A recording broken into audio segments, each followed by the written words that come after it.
Hello everybody, Dave here for the next episode of Dave Gets Wood, where we're going to apply coats number 7 and 8 to the second pair of legs.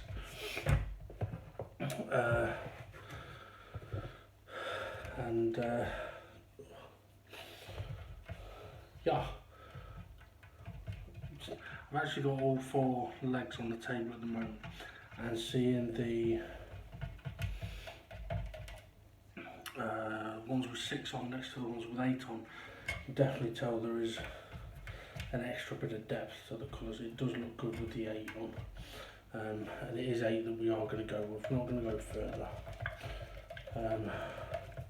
but I just want to, I'm kind of pushing myself a bit today to try and get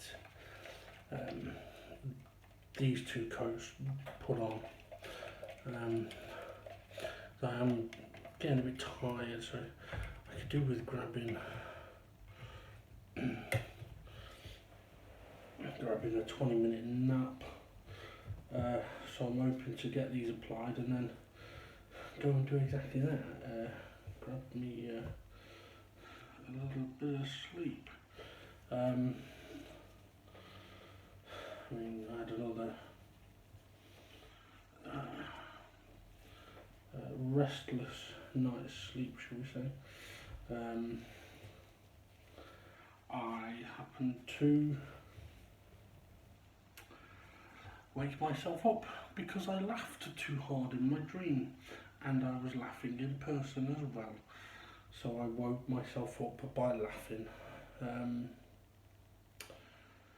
Yeah, I managed to get back to sleep, but it was very broken sleep. So, we see here, right, okay, so these 2 have had 6 coats, those 2 have had 8.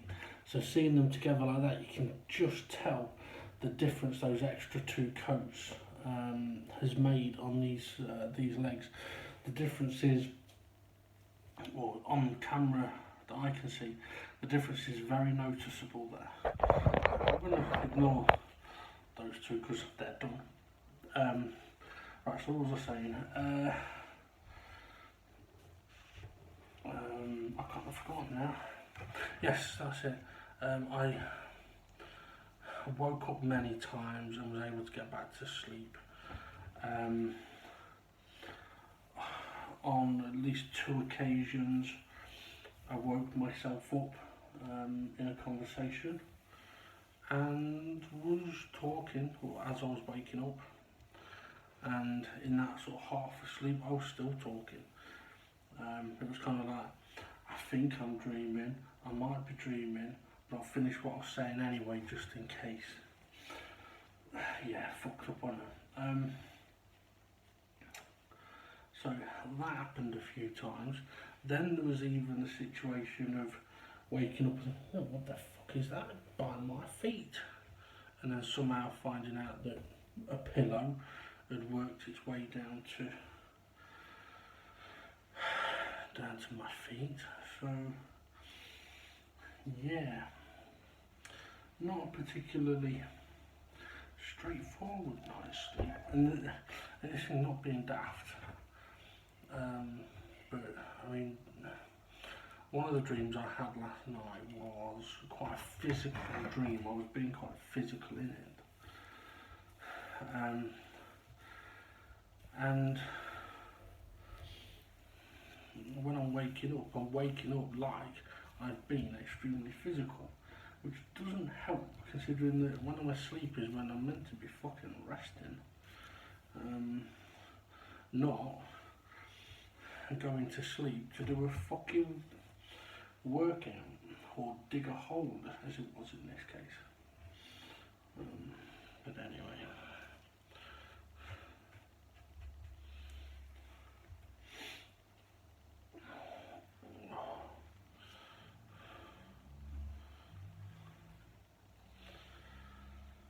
Right, okay, so that's the first part of coat 7 on that one.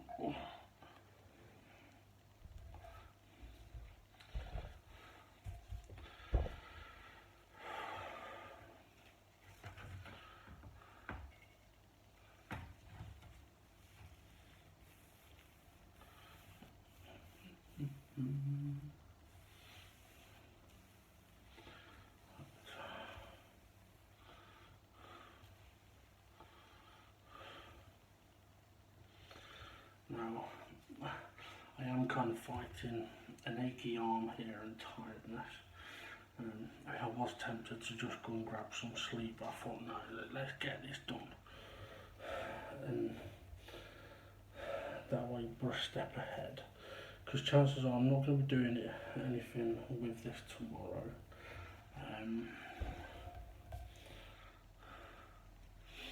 So if I'm not going to be doing anything with this tomorrow, then let's get it done now. Otherwise it'll be 2 days until I would have been doing this particular coat on these 2 legs. Whereas I can make myself suffer a little bit here, and then in 2 days' time we can be working on the clear.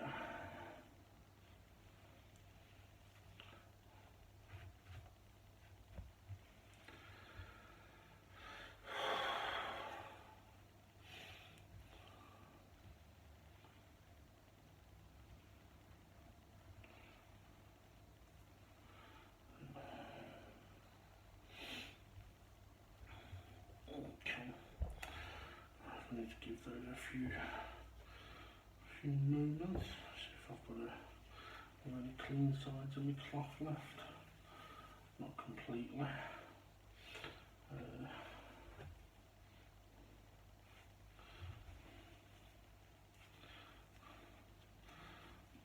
Those bits aren't bad though.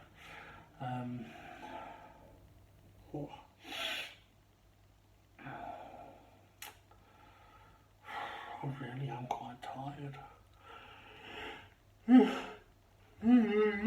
Excuse me.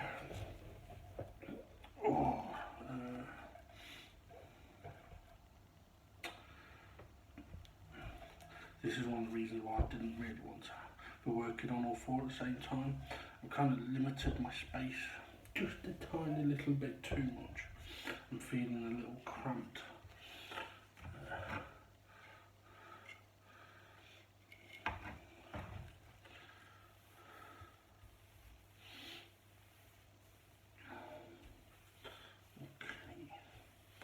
So this is the second half of coat number 7 going on.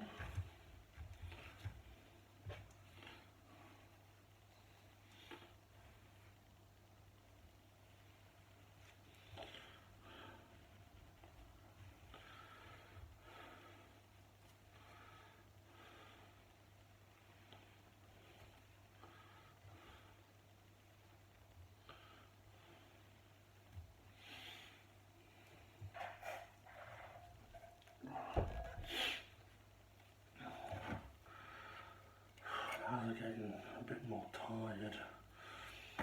I'm finding I'm having to focus on what I'm doing a lot more than being able to do it and talk.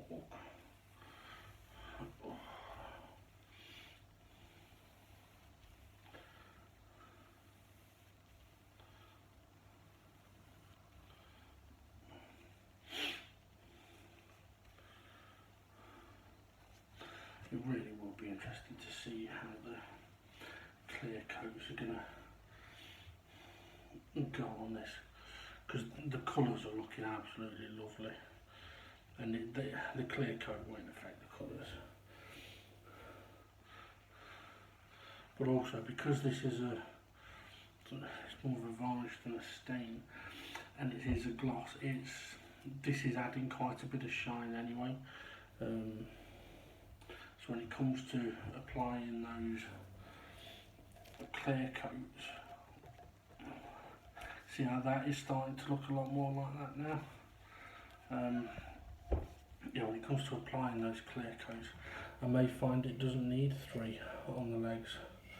I may find 1 or 2 will do it, but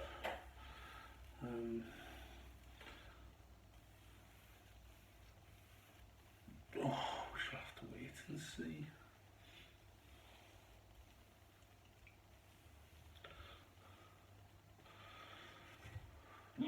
Oh, excuse me, what?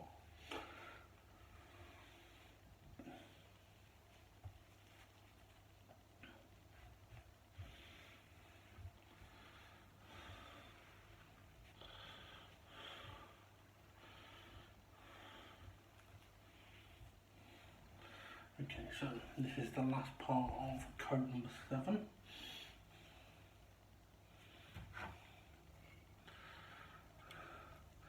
And then I'm going to need to leave them for a few minutes before I go for applying coat number 8.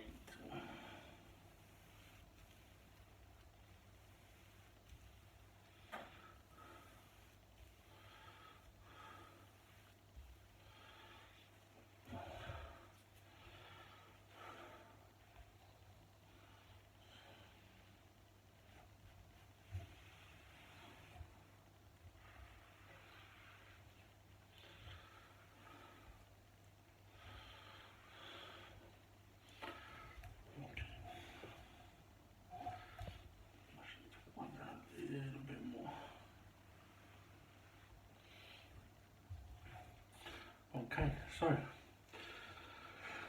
that's coat 7 done, so we'll give it a few minutes and we'll come back and we'll put coat number 8 on. Be back in a second. Okay, here we go then. Start of coat number 8 on the last 2 legs.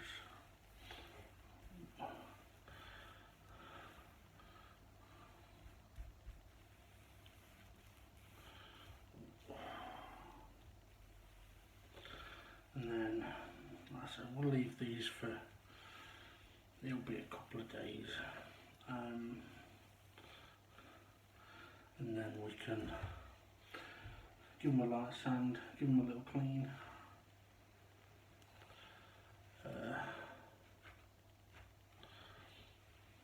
And then go for the clear coats.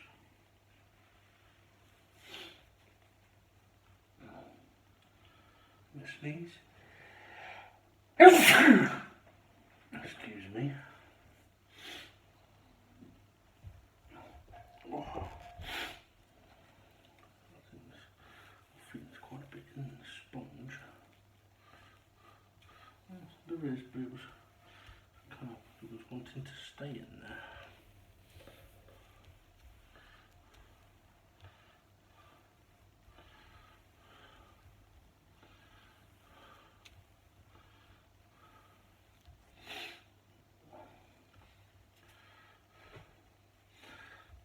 It's interesting because I would suggest that I've not been pressing down too hard on the sponge, which is a good thing.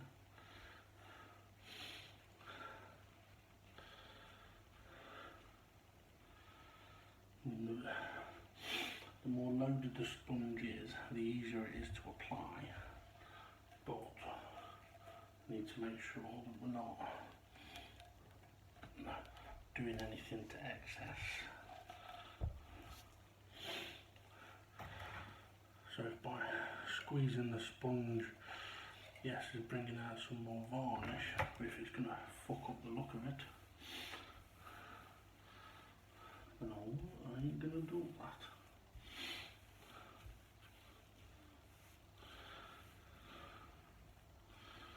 As Meatloaf said, I won't do that. He said a lot of things, but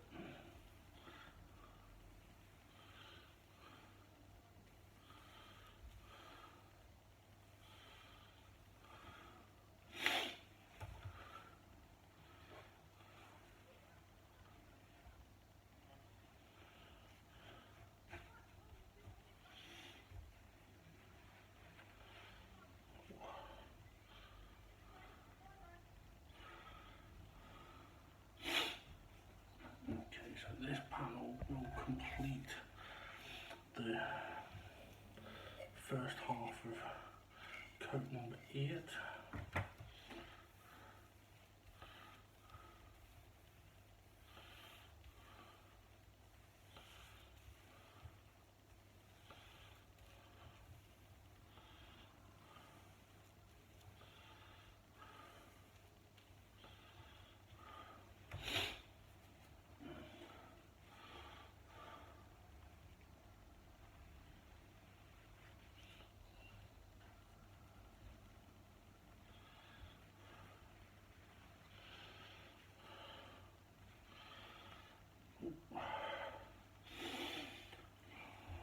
looking good.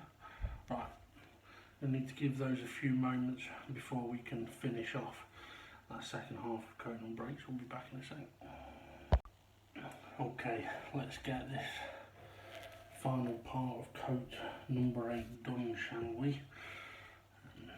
We've got the 2 sides on here, 2 sides on that one, and then we're done for applying any kind of colour anyway.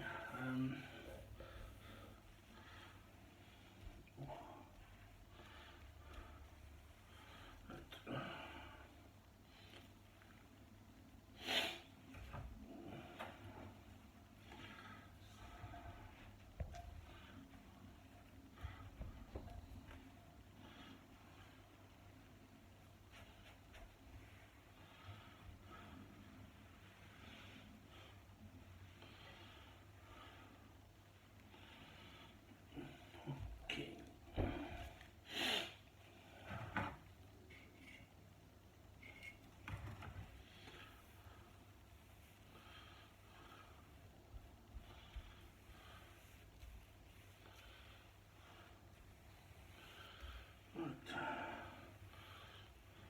Just about got that one done.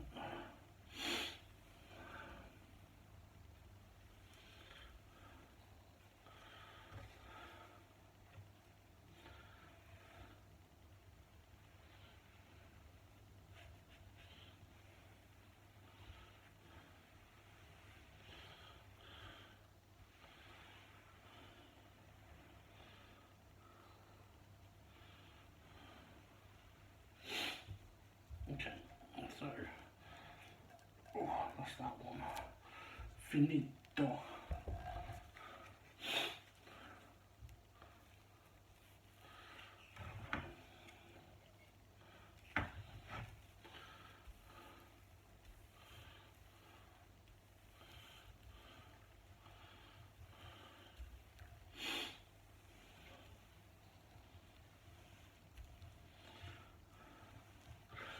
I must admit, I'm glad that I spent as long as I did stripping these legs, because if I hadn't have spent the time doing that, these wouldn't look anywhere near as good as they do now.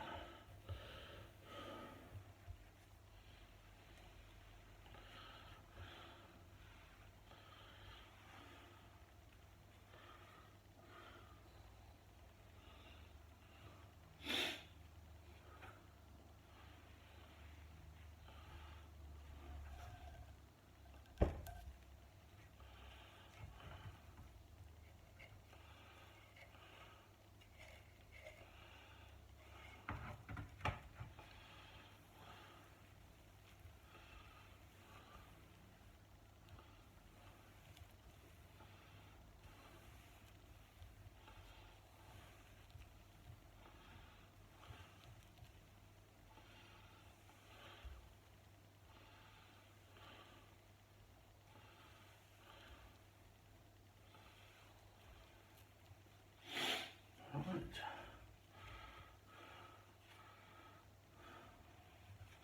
That's the last bit.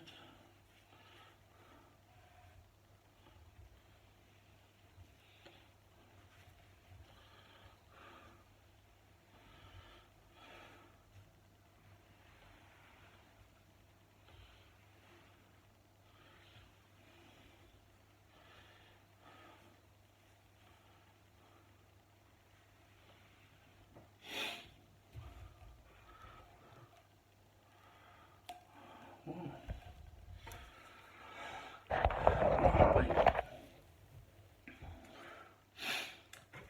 8 coats, and as far as I can tell, not a single streak.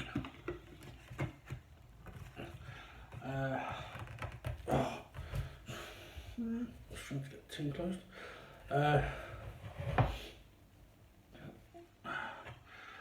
Well, I've got to say, I am absolutely delighted with how these are looking. I'm sure my face isn't that red.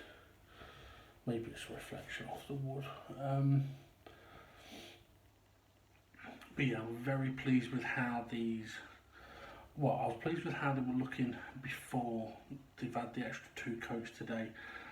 I'm extremely pleased with how they're looking now. And at this point, I do not feel like they need more. There's nothing in my gut feeling that's saying it needs more colour. It doesn't. It is a long way from that looking like a bit of piss colour to a much deeper golden wood. It's just it's a very nice looking wood. I mean, and I think it wouldn't be unfair to say that it doesn't actually look like it's had any colour applied to it. But anyway, so yeah, so plan of action now is to leave these for a couple of days, as I've already said it 3 or 4 times. We'll then give them a light sanding, give them a clean, and we'll go for the clear coats. Once the clear coats are on this to the point I'm happy with it, they're done. I may, in the meantime, while I am clear coating these, I may try measuring up the 4 braces that I need for these, and I've also been thinking a little bit as well. See if I can. Right, okay. Go for a little bit of educating here. Okay, so got a piece of wood here. It was actually half of a cheese board, I think, or something like that. Okay, now the grain on here goes sideways, right? Well, if we were to drill 2 holes through there and then attach this to another piece of wood, then which way would be stronger for the grain? Now you may think it won't make any difference, but I believe it would. So for example, if the grain was that way, right, okay, if the piece of wood needed to be that big, right, but the grain was that way, yeah, so the grain was that way, but it was this big, then it would be more likely that the piece of wood could break like that, like this has on its seam. It could break like that as the pressure is put on it from a screw. Whereas if the piece of wood is like that, with the holes through, then when it comes to a pressure being applied, I think that's a stronger way to have the grain, because it's less likely to break in that way, with the grain that way. So I may have to make sure, and that may be another reason why the other pieces of wood are broken, if somebody has put them that way round. But it is something I may have to consider when sizing up the braces I'm going to make. So this is where, like I'm saying, it's not as straightforward as just going, right, rip it all off. And no, there's got to be a methodical process to it. Otherwise, it ain't going to work. And in many respects, because those pieces of wood are what connects the legs to the table, it is a crucial part of the repair. So if I fuck that up and get that wrong, the table's useless. So I do need to make sure that I am not rushing that process. As the old saying goes, measure twice, cut once. Normally I would measure twice, go to cut, and then go, hang on, actually I'll check that again and still get it wrong. So I need to measure as many times as I can. And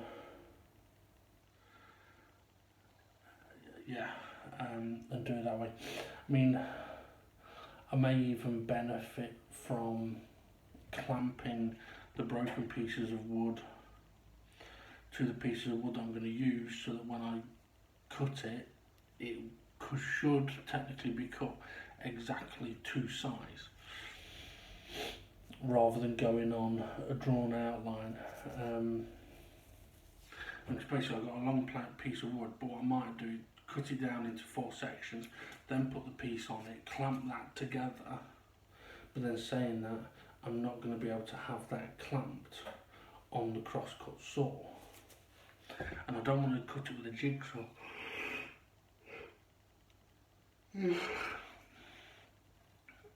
Yeah, I'll have to spend some time working out exactly how I'm going to do it. But anyway, for now, I'm going to stop there so I can go and get myself a bit of a nap. And yeah, recover a little bit before we move on to the next few days. Alright, have a good one everybody. Thanks for watching, and we'll see you all again soon.